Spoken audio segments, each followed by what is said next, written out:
yo creo que cuando nuestra experiencia eh, apenas se va generando, yo trato de acordarme pues, cuando era estudiante de medicina, cuando fui médico interno, cuando fui pasante de servicio social, cuando fui residente de medicina interna y después residente de infectología. Y pues cada momento es totalmente distinto. Eh, Creo que es muy importante la lectura. Yo hablo con estudiantes de medicina, o sea, hablo con médicos generales. El informarme bien de qué moléculas conozco, o sea, la lectura siempre va a ser lo más importante. Y después, cuáles son las enfermedades que verdaderamente conozco. El reto creo que ahora es más fácil de vencer, porque yo estoy hablando que en 1989 tener un artículo era una odisea y era algo verdaderamente difícil. Obtener un artículo original, a veces uno tenía que escribirle al autor y el autor tenía la amabilidad de responder y quizá un par de meses después tenía yo el artículo que estaba buscando. En la actualidad uno puede buscar de manera inmediata y no tiene uno, puede tener 15, 20, 30 artículos. A lo mejor ahora es la sobreinformación, pero mi recomendación ahí es cuál es el padecimiento que estoy hablando. El diagnóstico sigue siendo la base para poder nosotros prescribir un antibiótico. Entonces, dependiendo de la región anatómica, hay recomendaciones para el uso de estos antibióticos. Un antibiótico de primera intención, un antibiótico de segunda intención, o primera opción y segunda opción por sus mejores características. Dentro de las enfermedades más comunes, pues obviamente las infecciones de vías urinarias, las infecciones respiratorias yo creo que son las más frecuentes, las infecciones de la piel. Me centraría en un momento en esas tres situaciones que son más cotidianas. Y eso sería en cuanto a las formas clínicas. Y la otra es, en cuanto a la molécula, creo que el mejor antibiótico es el que no se usa. Entonces, si yo voy a emplear un antibiótico es porque verdaderamente el paciente se va a beneficiar porque yo le dé esa molécula. No cabe aquí el decir, no, pues si mal no, si bien no le hace mal tampoco, ¿no? En medicina y sobre todo ya en antibióticos no podemos actuar de esa manera. Cuando un antibiótico no está justificado, le hago más un daño al paciente que un beneficio. Entonces, si yo hablo de infecciones de vías urinarias, que es algo de lo más común, eh, no a todos los pacientes les voy a hacer un cultivo, pero sí debo de seleccionar a qué paciente le conviene más esa decisión. Y si yo tengo un síndrome de infección de vías urinarias, que sería pues pujo y tenesmo urinario, ardor, dolor al orinar, cambio en el aspecto y el olor de la orina, pues tengo un síndrome de una infección de vías urinarias. Pero si yo no tengo estos datos, realmente no tengo elementos para poder indicarle a un paciente un antibiótico si no estoy demostrando una infección urinaria. El género hace una diferencia y va a ser muy difícil que un varón en pasados los 5 y hasta los 60 años vaya a tener una infección de vías urinarias. Entonces, simplemente por género ya voy a separar mi probabilidad de indicar un antibiótico ante los síntomas urinarios. Si yo me baso exclusivamente en la clínica, el género va a ser un factor muy importante para justificar un poco más el empleo de antibióticos en las mujeres por las condiciones anatómicas que tengan mayor probabilidad de una infección de vías urinarias que los varones. Entonces, simplemente aquí, por el género, ya estoy cerrando mucho el empleo de antibióticos en los varones entre los 5 y los 55 años de edad. Es decir, va a ser más difícil que un varón tenga una infección de vías urinarias y se la voy a tener que demostrar. Entonces, la clínica sería mi pauta más importante. Ahora, ¿cuáles son los antibióticos a indicar? A medida que se genera más información, sería ideal que lo podamos hacer de manera individual. Si yo estoy empezando a ver pacientes, pues tener los cultivos positivos de los muchos o pocos pacientes que yo esté atendiendo y entonces ver cuál es mi perfil de sensibilidad a los antibióticos. Déjenme anticiparles que lamentablemente los gérmenes de vías urinarias, y es la E. coli, el germen más frecuente, va teniendo un incremento preocupante de resistencia a los antibióticos. Entonces, si yo voy a decidir darle un tratamiento a un paciente, debo de pensar cuáles son incluso los antecedentes de uso de antibióticos en ese paciente para saber si mi tratamiento va a tener éxito o no. Las E. coli, lamentablemente en la comunidad, están teniendo un perfil cada vez más parecido a los gérmenes adquiridos en el hospital. Entonces, yo puedo tener un tratamiento de primera intención para infecciones de vías urinarias y en la actualidad se han consumido ya en exceso las quinolonas y probablemente en una persona sana que no tenga otros padecimientos, pensar en un esquema corto de antibióticos podría ser la mejor opción.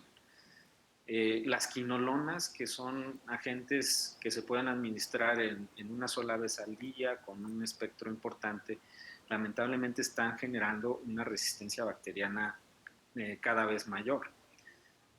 Entonces, las personas que tienen pocos síntomas urinarios, muy probablemente haya una mejor oportunidad de tratamiento pensando uno en la forma de administración, obviamente las formas orales son más fáciles, y el otro las moléculas. Quinolonas, beta-lactámicos van teniendo cada vez más resistencia y ese efecto colateral que tenemos al emplear un antibiótico no se ve en con otros fármacos. Si una persona no ajusta bien su dosis de insulina y en lugar de ponerse 8 unidades de insulina rápida, se pone 20 unidades de insulina rápida, pues solamente a esa persona se le va a bajar la glucosa. Pero en el caso de los antibióticos, si en una familia yo le doy antibióticos a la mamá, al papá, a uno de los hijos, incluso los que no reciban el tratamiento pueden tener modificaciones en su flora bacteriana al paso del tiempo. Entonces, el daño colateral que tienen los antibióticos nos debe ayudar a pensar en emplear moléculas que tengan menos capacidad de generar resistencia y mayor probabilidad de buenos resultados. Entonces, el mejor antibiótico va a ser el que lo haga en base a un elemento razonado. Si tengo elementos de resistencia bacteriana, pues utilizar esta información para tomar decisiones. Y es algo que apenas surge en nuestro medio, o sea, cada vez lo estamos haciendo más, pero creo que deberían ser trabajos que estudiantes de medicina, residentes lleven a cabo. Es decir, obtener el perfil de susceptibilidad del lugar donde yo trabajo es lo más valioso que puede haber para contestar esa pregunta. ¿Cuál es el antibiótico que yo voy a emplear? Y eso puede cambiar de un hospital a otro, de una institución a otra. Entonces, tomando el ejemplo de las vías urinarias, posiblemente en una persona joven que no tenga otras manifestaciones de enfermedad, que no sea diabético, podría optar por darle un esquema corto, intramuscular, de 3 dosis de ceftriaxona. Una persona de 20 años, 30 años que no tenga comorbilidad puede ser un tratamiento suficiente. O emplear la fosfomicina en dosis de 500 miligramos 3 veces al día por 5 días, 6 días, puede ser un tratamiento óptimo. Ahora, si la persona tiene antecedentes de consumo de antibióticos en los últimos 3 meses, y esto incluye beta-lactámicos o quinolonas, posiblemente la primera opción que comenté no sea la mejor y sea la segunda, la fosfomicina, que tiene mecanismos de defensa de las bacterias distintos a quinolonas y beta-lactámicos. Entonces, esto cada vez se vuelve más complejo porque nuestras opciones se van a cerrar. Y si todos empezamos a consumir fosfomicina, pues ¿qué es lo que va a pasar? Pues va a haber resistencia a la fosfomicina. Los antecedentes entonces de las personas son muy importantes, si han consumido antibióticos, si tienen alteraciones anatómicas de las vías urinarias, o si en qué etapa de la vida está. Hablábamos del género femenino, y nuevamente aquí el hecho de que hablemos de una mujer que tiene 60 años y que le están aislando repetidamente E. colis en vías urinarias, y obstinadamente los médicos que la atendemos queremos que esa E. coli desaparezca de ahí. La pregunta número 1 para esa persona sería: ¿tiene usted molestias al orinar? Y la gran mayoría de mujeres que se presenten al consultorio con este perfil, cultivos repetidos en la orina, positivos, 60 años de edad, es decir, posmenopáusica, lo más probable es que no tenga un síndrome de infección de vías urinarias, es decir, esa es una bacteriuria. El error terapéutico mayor de antibióticos, de uso de antibióticos en infecciones de vías urinarias es la bacteriuria asintomática. Entonces, aquellos pacientes que no tengan síntomas de vías urinarias y que además si tienen un examen general de orina y el examen general de orina no tiene incremento de los leucocitos, eso no es una infección de vías urinarias. Entonces, las veces que ustedes tengan la oportunidad de hacer un examen general de orina porque es una infección aparente de repetición, es el elemento de diagnóstico principal. Si un porcentaje importante de los pacientes se va a prescribir en base a un cuadro clínico nada más, posiblemente sea la condición de los médicos de primer contacto. Realmente los pacientes que yo atiendo, lamentablemente ya han sido vistos, el 70-80% de los pacientes que yo veo ya fueron vistos por otros médicos, y la información cuando yo empiezo a revisar, en el ejemplo que les di de una mujer posmenopáusica, sus cultivos cruzados con sus exámenes generales de orina, cultivos positivos y exámenes generales de orina con sedimento inactivo. Es decir, esos pacientes no deberían de haber recibido un antibiótico. Simplemente un buen consejo: acidificarles la orina y darles datos de alarma por si esa bacteria en algún momento dado desarrolla un cuadro clínico. Tratando de tomar los dos ejemplos, es decir, nuevamente la clínica va a ser el indicador más fiel para decir, bueno, voy a usar un antibiótico sí o no, porque tengo un diagnóstico clínico. Y el segundo punto es si tengo yo orientación por el laboratorio. Cada vez pues esto es más necesario, y el empleo de recursos tecnológicos para el diagnóstico pues se basa sobre todo en aquellos pacientes que tienen recurrencia o aparente recurrencia de infecciones urinarias. Entonces, dependiendo de la región anatómica, tomo yo la decisión de qué medicamentos voy a emplear. Y el otro caso sumamente frecuente, decía, de las vías respiratorias, es el detectar aquellos pacientes que verdaderamente requieren un antibiótico. Nuevamente, la mayor parte de los pacientes con síntomas respiratorios altos son infecciones virales y no van a requerir el uso de un antibiótico. ¿Cómo distinguir? Nuevamente, el reto es establecer bien el diagnóstico clínico, y en vías respiratorias superiores son las amigdalitis, número 1, las amígdalas purulentas con temperatura arriba de 38 grados. En ocasiones algunas infecciones virales nos pueden dar cambios así, podría ser, pero serán el menor número de casos, ¿no? Entonces aquí el tratamiento de elección pues nuevamente sigue siendo la penicilina y la penicilina benzatínica. Lamentablemente la promoción que se tiene, ya sea por la industria o por la transmisión oral en los consultorios hacia estudiantes, en las instituciones, el empleo de antibióticos como ceftriaxona, como ciprofloxacina, o sea, lamentablemente hay quienes utilizan ciprofloxacina para infecciones de vías respiratorias altas. La ciprofloxacina no está diseñada para infecciones de la garganta. La ciprofloxacina, su espectro de acción es para gram negativos. Entonces, tratando de ser más concreto ya en la pregunta, ¿cuál es el mejor antibiótico? Número 1, el que no se usa. Y número 2, el que tiene un uso razonado en base a un diagnóstico clínico. Y si tenemos un soporte de laboratorio en aquellos pacientes con enfermedades recurrentes, pues tendremos mejor oportunidad de emplear los antibióticos y exponer al medio ambiente a la contaminación que hacen los antibióticos con una verdadera justificación.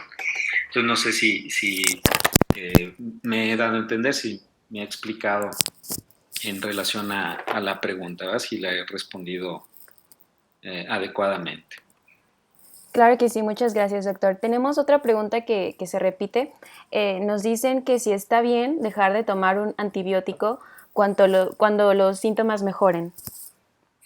Este es otro de los puntos que ha sido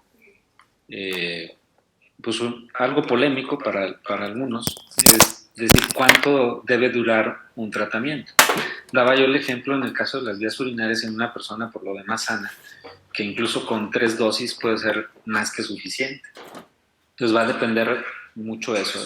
Es un paciente de primera vez, debuta con ese problema, jamás en la vida lo ha tenido, tiene comorbilidad o no, es una persona que es diabética, tiene otros problemas de salud, tiene alteraciones anatómicas, como mencionaba, en las vías urinarias, o creo que se tiene que individualizar. Y sí tenemos opción de dar esquemas cortos de antibióticos, ¿verdad?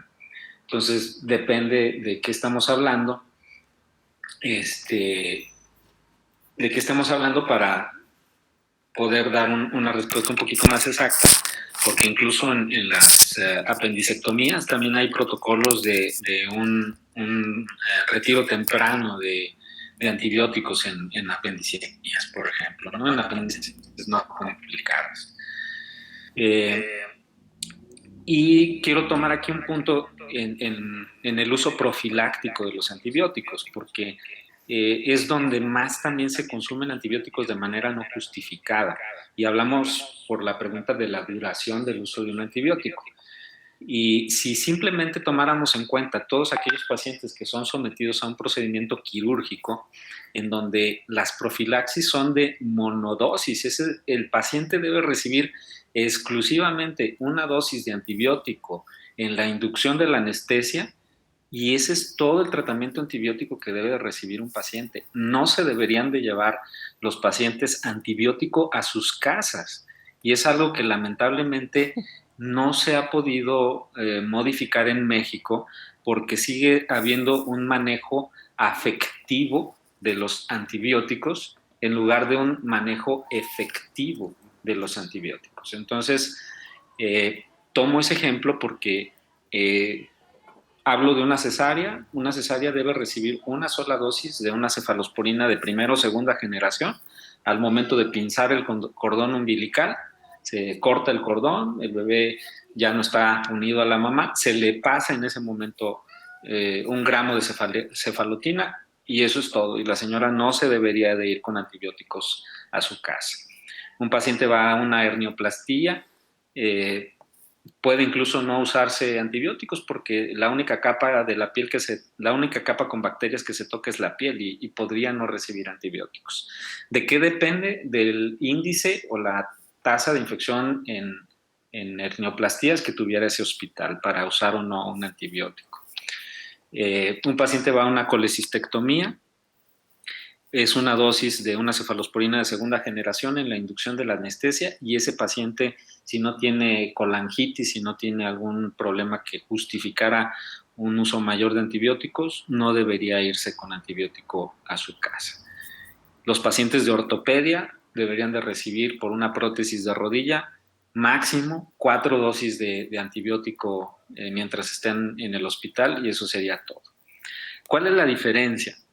Que cuando yo me enfrente a una complicación infecciosa, tomo ahorita el ejemplo de los pacientes posquirúrgicos, el enemigo que voy a tener va a ser superior a lo que yo le di de antibiótico a ese paciente. Ese es el precio que va a pagar el paciente y el médico que tenga que resolver ese problema, ¿no? Fuera de eso, los esquemas de antibióticos en promedio pues van a durar la respuesta clínica de recuperación que el paciente tenga, ¿no? Entonces, un esquema promedio de duración en personas sanas, pues a lo mejor puede ser un esquema corto en infecciones de vías urinarias, monodosis en infecciones respiratorias, amigdalitis, Si quieres puedes ir a neumonías, la sala pues y acuéstate con él. ahorita estamos Puedes en una prender la pandemia tele. y es un reto. Muchos pacientes están recibiendo antibióticos cuando no deben en la primera semana de la COVID. Y si hablamos de una neumonía adquirida en la comunidad común y corriente, pues pacientes diabéticos, pacientes que tengan más dificultad para superar un evento por una neumonía, pues a lo mejor estamos hablando de un esquema de 7, 10 días de tratamiento, dependiendo obviamente de cada problema. Una pielonefritis no complicada, pues mínimo va a requerir de una semana de antibióticos.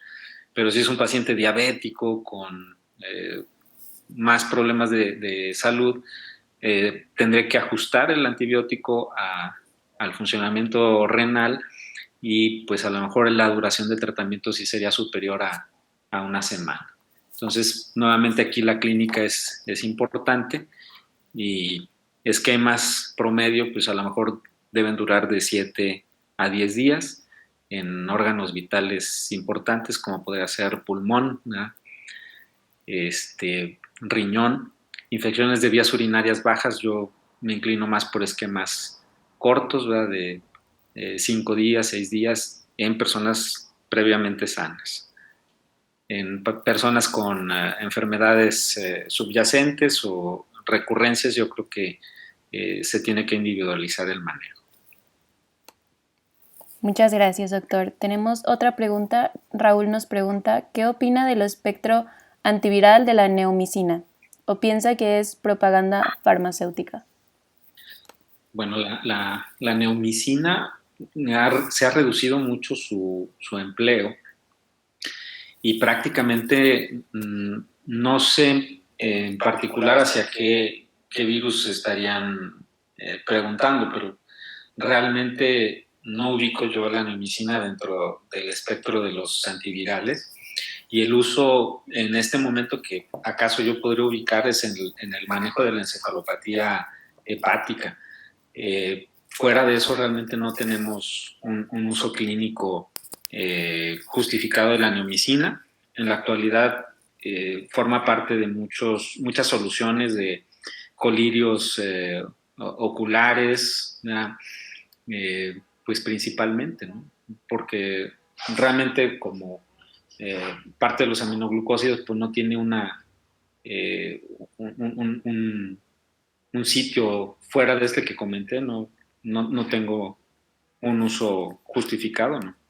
No sé si quien hizo la pregunta tenga pues alguna referencia, ¿no? Alguna base para el comentario. Bueno, esperaremos si nos comenta en el chat. Mientras tanto, también nos preguntan, ¿cuánto tiempo debo esperar para valorar si es necesario cambiar el antibiótico? Bueno, los escenarios, porque son preguntas muy, muy abiertas, ¿verdad? Porque cuando hablo yo de una infección, digo, a lo mejor el tipo de problemas que yo veo, por ejemplo, ahorita tengo una paciente con un absceso cerebral y que hubo lesión en hueso y tengo una osteomielitis. Dependiendo del sitio anatómico, yo creo que va a ser mucho la duración y el tiempo esperado de respuesta. Si el paciente está con fiebre, y tengo yo un paciente de terapia intensiva y la fiebre no se quita en 48, 72 horas, es muy probable que ese esquema que esté empleando no sea el mejor. Eh, si hablamos de infecciones adquiridas en la comunidad, de consulta externa, pues el plazo no es tan distinto, aunque creo que es mucho más llevadero los casos de consulta externa. Y yo podría decir que para los pacientes ambulatorios que yo veo a lo mejor consulta de primera vez, eh, los esquemas de tratamiento pues son cortos y son simples, ¿no? Y la gran mayoría de los pacientes que yo veo trato pues de no usar antibióticos si no los justifico. Entonces, yo creo que en mi escenario, al menos para contestar esa pregunta, yo lo que me imagino son más pacientes de hospital, que son los que puedo vigilar mejor y que no, cuando no están respondiendo. Y en ese punto, la toma de cultivos para pacientes reincidentes o con factores de riesgo es vital. Es decir, si yo quiero asegurar que mi esquema va a ser el adecuado, entre más compleja sea la severidad de la enfermedad o lo complejo el tipo de paciente, yo tengo que generar una huella de lo que estoy haciendo en cuanto a la selección de los antibióticos, y ya sea una infección de vías urinarias, una neumonía o una infección de alguna cavidad corporal, yo necesito tener una muestra para cultivo de inicio o cultivos de sangre para tratar de generar esta evidencia. Y eso es lo que en un momento dado me va a rescatar con muchos pacientes en la falla al tratamiento y escoger un mejor antibiótico. Entonces, nuevamente aquí el mapa sería cuál es la región corporal de la que estamos hablando para la elección de un antibiótico y el tiempo de respuesta. Si hablamos de enfermedades que ponen en peligro la vida, un estado de choque, si mi paciente no tiene una mejoría en las primeras 24 y hacia las 48 horas, yo voy a tener que modificar el esquema. Particularmente estos pacientes, por eso las guías de muchos países incluso o asociaciones promueven el uso de carbapenémicos, por ejemplo, para el rescate de la sepsis, pero tomando ese ejemplo, decir, bueno, yo voy a quemar un antibiótico con mucho espectro sobre la flora del paciente y sobre la flora del ambiente del hospital o donde esté el paciente, pero voy a buscar la evidencia para tratar de cambiar ese antibiótico lo más tempranamente y no mantener un esquema agresivo que no necesito. Entonces, número uno, generar nuestra evidencia si es un paciente complejo con la toma de cultivos. Y sí, el tiempo no más de 48 horas para que haya mejoría, pero obviamente hablamos de la mejoría clínica, que sería la temperatura, que baje la temperatura. Tenemos biomarcadores tan simples como la leucocitosis, que vaya bajando la leucocitosis, la proteína C, la velocidad de sedimentación. Ya tomo el ejemplo del paciente de terapia intensiva porque pues, sería quizá el que tenga más elementos de monitoreo para la toma de decisiones en el cambio de un antibiótico. En el caso de un paciente de consulta externa, respiratorio realmente no me imagino alguno, porque los únicos que se me vienen a la mente son los de neumonía, porque el resto de las infecciones respiratorias van a ser virales y esos hay que darles sintomático nada más y vigilarlos. Entonces, si yo tomo la pauta de cambiar, 48, máximo 72 horas, y tomo cultivos para hacer una decisión orientada en el cambio de antibiótico. No sé si he respondido. Muy bien, doctor. También nos preguntan, ¿cuál sería el manejo de una diarrea infecciosa bacteriana en el caso de un paciente que anteriormente ya había acudido a consulta y se le recetaron antibióticos sin mejoría? Esa pregunta es muy interesante. Nuevamente, ¿quién es el paciente? Las enfermedades infecciosas, así hablar en general no es a veces fácil, porque yo me puedo imaginar a alguien que tiene 20 años y tiene diarrea, tiene fiebre, y me puedo imaginar a un adulto mayor que tiene diarrea y que tiene fiebre. Lo más probable es que el paciente de 20 años pues, haya comido, aunque ahorita por la pandemia no sería lo más usual, pero se puede dar, o ha sido lo más usual, y que tenga una intoxicación por alimentos. Va a tener fiebre, va a tener diarrea, pero pues, se le va a quitar con sintomáticos. ¿Verdad?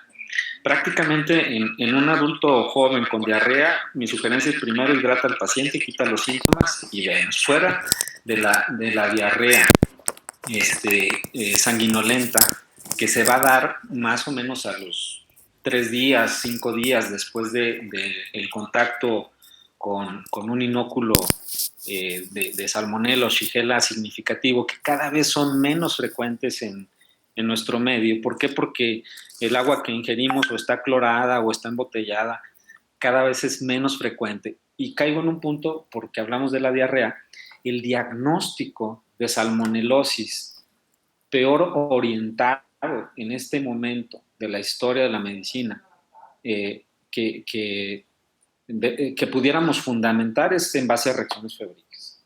Entonces, las reacciones febriles no deben usarlas ya.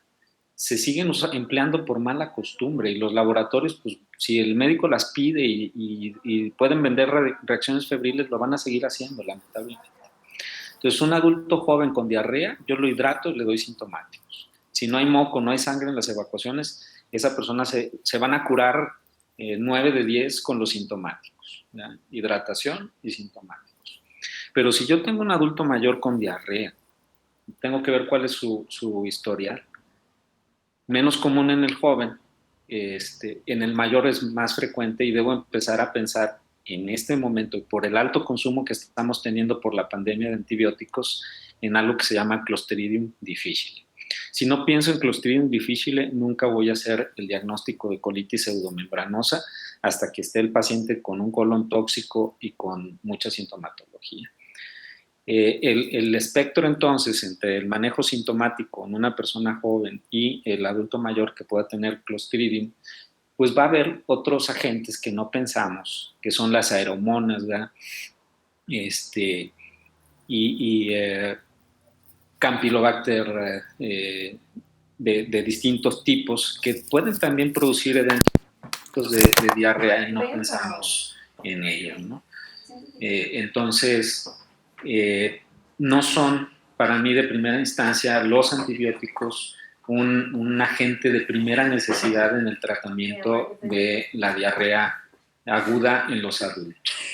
Y en el adulto mayor yo le pondría el bemol de decir, a ver, este paciente, ¿cuánto tiempo lleva con episodios de diarrea? Porque si son varios días que lleva con diarrea o le está recurriendo la diarrea, es probable que este señor tenga una colitis pseudomembranosa y no la estoy diagnosticando. Entonces, el tratamiento de la colitis pseudomembranosa es con un antibiótico especial, ¿verdad? Que es la vancomicina, y en México no hay vancomicina para administración oral, tenemos que usar la heliofilizada. Entonces, también en este punto es importante hacer un estudio de excremento en donde en ambos casos los leucocitos en el moco van a ser una orientación importante. Las diarreas no invasivas, las diarreas secretoras, no nos van a dar incremento de leucocitos en el moco fecal o en los coprológicos, cosa que sí va a ser el Clostridium, ¿verdad? Si ya tenemos incluso 6, 8, 10 leucocitos en heces, eso ya no es tan normal, y mucho más si se acompaña de sangre. Entonces, ahí debo yo tomar mucho en cuenta quién es mi paciente, cuál es el escenario que me estoy enfrentando para decidir si voy a usar antibióticos o no. Yo de inicio, digo, al menos como infectólogo, no considero que un cuadro de diarrea aguda en todos los pacientes sea necesario el empleo de antibióticos. Mi primera postura es hidratar al paciente y quitarle la diarrea con sintomáticos. No sé si he respondido. Muy bien, claro que sí, muchas gracias, doctor. Otra pregunta que tenemos es, ¿a qué antibiótico es más frecuente que las bacterias tengan resistencia? Mm, Dependiendo del agente, va, o sea, del microorganismo, hablamos de habilidades. Obviamente los gram negativos como familia pues son los más hábiles para hacer esto, y la selección natural de los antibióticos nos lleva en la experiencia pues a la flora de los hospitales, en donde Acinetobacter, en donde Pseudomonas, por naturaleza pues van a tener más esta habilidad de sobrevivir a los antibióticos. Y hay que recordar que las bacterias pues se comunican, así como nosotros nos mandamos WhatsApp, Telegram y emails y todo esto, pues ellas tienen también sus formas de comunicación, y hay agentes que permiten que intercambien incluso material genético como los plásmidos. Entonces, ellas se comunican, y tenemos de repente Proteus con abrigos de mink, ¿no? O E. coli con beta-lactamasas. Entonces, esta resistencia que se da de la flora, nuevamente está mediada por la alta exposición de antibióticos en la comunidad. Esto se ha observado, por ejemplo, en países en donde se tiene muy regulado el uso de antibióticos. Curiosamente, desde hace mucho tiempo se identificó que la edad pediátrica es una población, una zona de pacientes en donde empleamos demasiados antibióticos de manera no justificada. Países como Alemania, Francia, Inglaterra no usan antibióticos en los niños a menos que se ponga en peligro la vida. Entonces, tomando un tanto el ejemplo que di de la diarrea, las infecciones más frecuentes en los niños son respiratorias y son virales. Entonces, el hecho de que yo presione en un área geográfica a las bacterias, pues va a permitir, en este caso, en el ejemplo que estoy dando, que ellos lograran disminuir la resistencia bacteriana de neumococo por el solo hecho de prohibir el uso no justificado de antibióticos en los niños. Entonces, por un lado, el uso de beta-lactámicos, de quinolonas, ha permitido esa selección de flora. En la comunidad con E. coli, con beta-lactamasas, y en los hospitales para acineto y para Klebsiella, KPC con resistencia pues incluso a carbapenémicos y pseudomonas ya resistentes a carbapenémicos. Y en Aguascalientes no tanto, pero empezamos a ver ya enterococos resistentes a la vancomicina. Afortunadamente no tenemos la frecuencia que se ve en otros estados de Staph aureus resistente a la meticilina. Creo que por fortuna eso no se ha instalado en nuestras instituciones, o no en todas. De repente ha habido brotes que históricamente hemos identificado en instituciones públicas.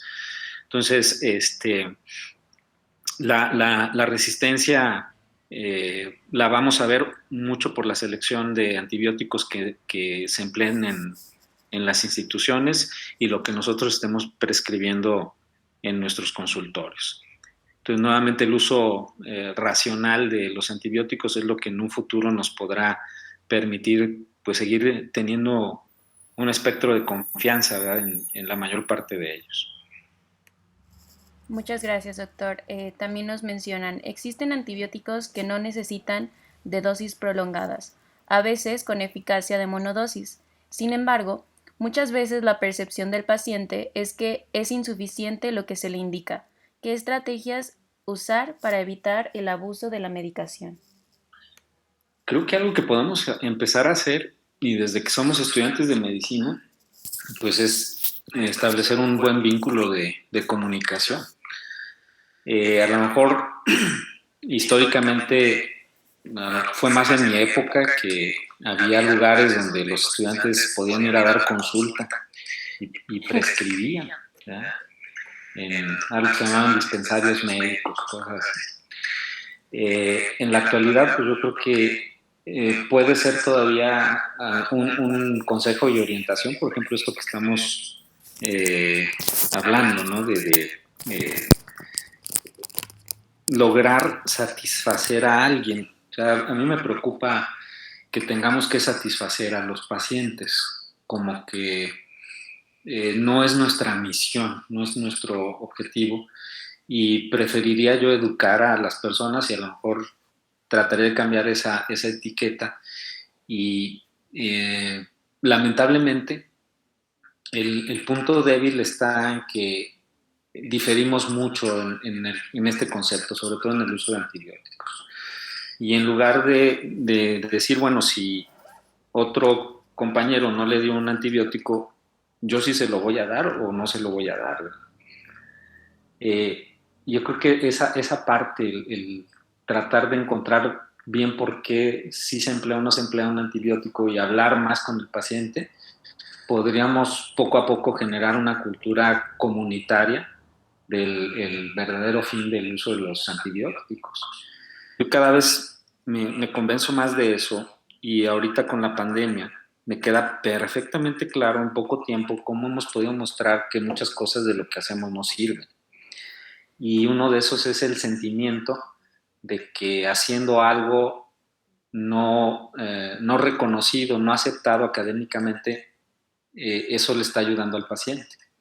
Pero ¿qué es lo que hemos generado? Esa insatisfacción de las personas de por qué sí la gran mayoría de los médicos sí les dan el antibiótico y por qué un reducido grupo de médicos no les dan antibiótico tan fácilmente a los pacientes, ¿no?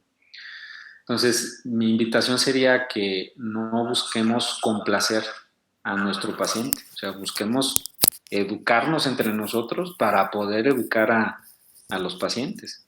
Y poco a poco ir abriendo el círculo de colegiado. Yo sí tengo, y obviamente tengo médicos con los que hay más apertura y trato de hacerlo con la mayoría, de decir, bueno, si estábamos haciendo esto, mejor, ¿por qué no cambiarlo, no? Si estás usando reacciones febriles, o sea, yo en médicos que veo que están usando reacciones febriles, sí les mando un WhatsApp o algún mensaje para decir, oye, pues está esta otra información, ¿no? Ojalá la consideres. A lo mejor lo podemos tomar como algo ofensivo, yo creo que no. El consejo o la corrección fraterna, yo creo que es algo que siempre se debe de agradecer, ¿verdad? Es la forma en la que yo tendría que responder porque el punto ahí es ese, ¿no? Creo que debemos ser más orientadores y educadores de los pacientes, como es el calificativo de doctor, más que complacerlos. No Muy sé bien, si doctor. respondo a la pregunta. Sí, muchas gracias. También nos preguntan, ¿qué antibióticos están contraindicados en adultos mayores por las condiciones médicas que presentan y el uso de polifarmacia? Yo creo que lo más importante en los adultos mayores es evitar la polifarmacia. El antibióticos que pudiéramos considerar prohibidos, pues yo creo que no solo en los adultos mayores, sino en la gran mayor parte de las personas, los aminoglucósidos. Los aminoglucósidos cada vez yo creo que los vamos usando menos y se ve menos su beneficio y más su riesgo. Quizá el, el, la- el punto más importante sería considerar el ajuste a la función renal de muchos antibióticos que empleamos, ¿no? Y pensando en la población de adultos mayores, pocas veces consideramos eso, pero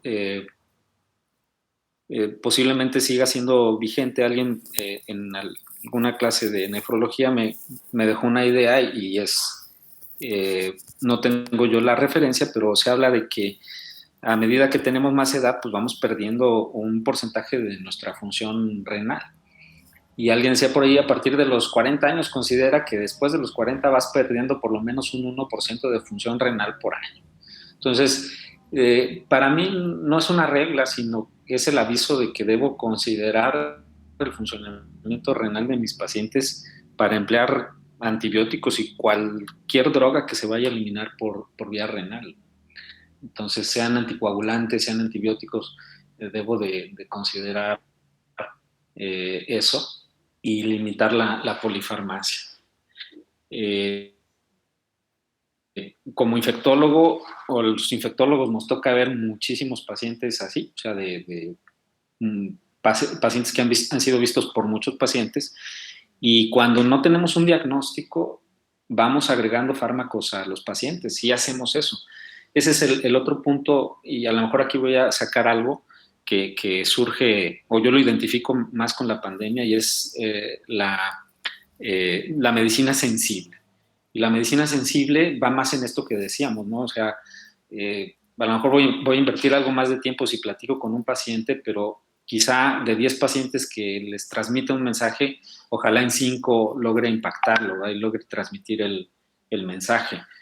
Y ese es el punto de la medicina sensible. O sea, yo no te voy a dar lo que no necesitas, pero sí te voy a explicar, pues, por qué no lo necesitas, ¿verdad? Entonces, en ese punto, más dirigido a evitar la polifarmacia. Muy bien, muchas gracias, doctor. También nos preguntan, en cuanto al esquema antimicrobiano, lo aconsejable es que el paciente termine el esquema indicado, y otra pregunta muy relacionada es si se debe completar el tratamiento con antibiótico hasta el último día que se indica.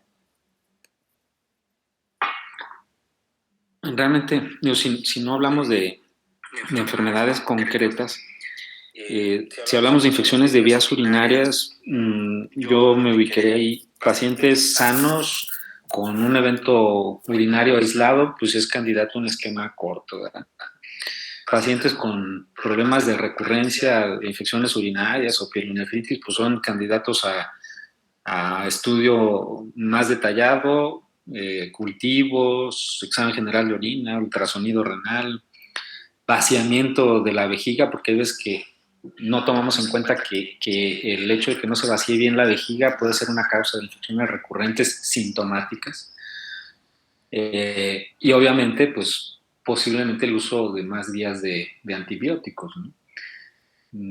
Yo me basaría mucho en condiciones del paciente para decir, bueno, voy a usar un esquema corto o voy a usar un esquema en promedio de una semana. Yo creo que infecciones de vías urinarias, 3 a 7 días de tratamiento, infecciones de piel, tejidos blandos, igual de 7 a 10 días de tratamiento, infecciones de cavidades corporales, abscesos, esos llevan más tiempo de tratamiento y a veces son el motivo de que los pacientes no se curen. Una pielonefritis, que no es una cavidad, pero es un órgano interno vital, en una persona sana, primer evento, puede ser suficiente 7 a 10 días, pero una persona que ya tuvo una recurrencia o tiene un germen resistente, pueden ser necesarios hasta 14 días de antibióticos, ¿verdad? Entonces yo creo que sí tenemos que separar pacientes de primera vez, pacientes recurrentes o con compromiso de la salud o comorbilidad para justificar más días de antibióticos, ¿no? Gracias, doctor. Nos preguntan, ¿después de cuánto tiempo de consumo de cierto antibiótico puede empezar a desarrollarse resistencia a este?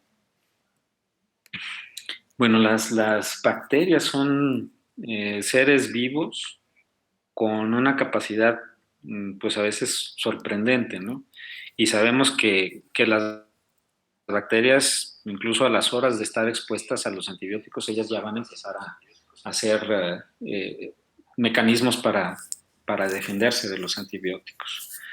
Es por eso que yo creo que tratando de ser equilibrado en las respuestas, el uso prudente de antibióticos es completar una respuesta clínica satisfactoria y emplear el antibiótico que menos impacto tenga sobre la flora del paciente y sobre el medio ambiente, ¿no? Que cada vez, yo, al menos los pacientes que a mí me toca ver, yo trato lo más que puedo de no emplear, por ejemplo, con la crisis de salud que estamos viviendo ahorita, yo estoy tratando de no emplear carbapenémicos y uso esquemas ahorradores de carbapenémicos para que no tengamos tanta resistencia y que cuando yo tenga una bacteria resistente tenga un antibiótico potencialmente útil para rescatar a los pacientes, ¿verdad?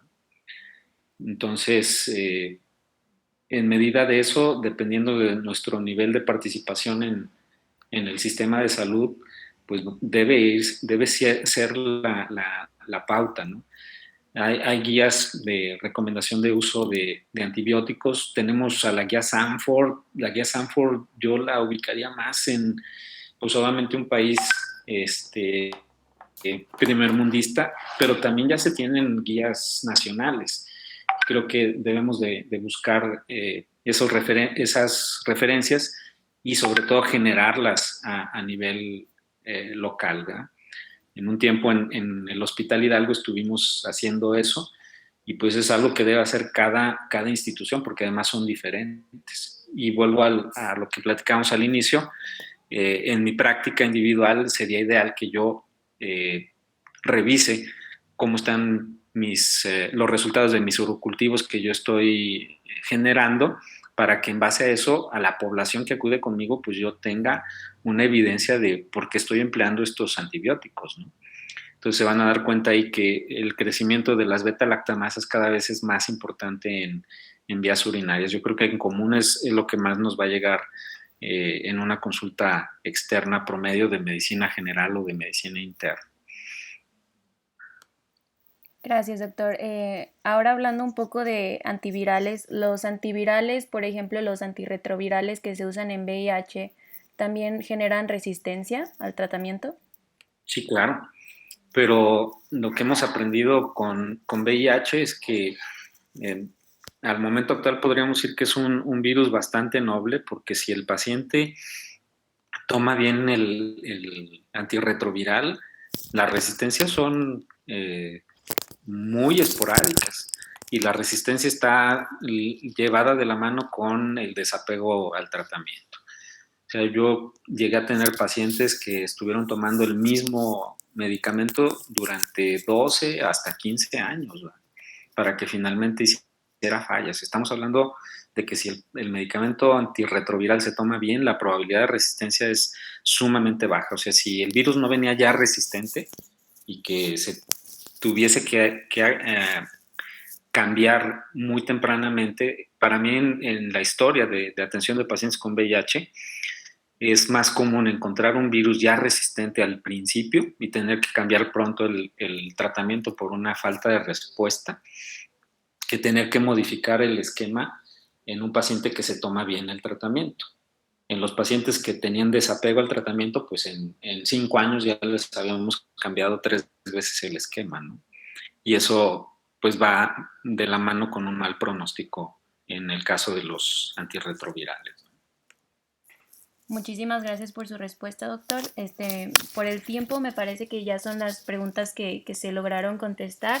Le agradecemos mucho que haya aceptado nuestra invitación a nombre de toda la Sociedad Aguascalentense de Estudiantes de Medicina y les agradecemos también a todos nuestros participantes su asistencia durante esta Semana Mundial de Concientización de Uso de Antimicrobianos y les recordamos que se les va a enviar una post-evaluación para que la contesten.